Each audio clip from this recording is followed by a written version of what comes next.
జై శ్రీరామ్ అందరికీ. మనం క్యారెట్ అవన్నీ ఏంటంటే కుక్కర్లో పెట్టుకొని ఉడకపెట్టుకుంటాం కదండి.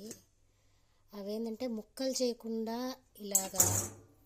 ఇలా పీల్ తీసేసి పెట్టేసుకున్నాం అనుకోండి.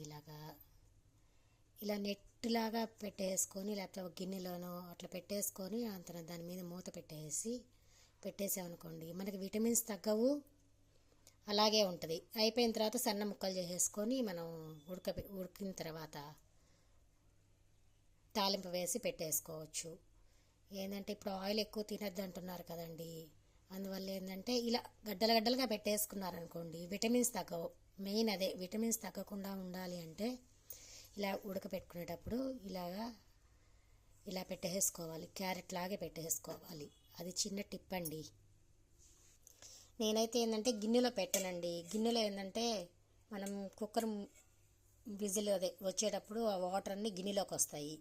అందువల్ల గిన్నెలో పెట్టను నేను. ఆ గిన్నెలో పెడితే స్వీట్ అనేది తగ్గిపోతుంది, ఆ వాటర్ అన్నీ వచ్చేసి. ఇలా మనం జల్లెడ పట్టుకుంటాం కదా, ఏదన్నా నెట్ ఇట్లాగా ఆ నెట్ దీని మీద పెట్టేసి అయిపోయిన తర్వాత ఇలా మూత పెట్టేసి అన్నంతో పాటు పెట్టేస్తాను. ఇట్లాగా రైస్తో పాటే అలా పెట్టేస్తాను. అవి ఏంటంటే స్వీట్ అనేది తగ్గకుండా ఉంటుంది అనమాట. క్యారెట్ విటమిన్స్ తగ్గకుండా ఉంటుంది. చిన్న టిప్ అండి ఇది. నచ్చితే లైక్ చేయండి, షేర్ చేయండి. Thank you.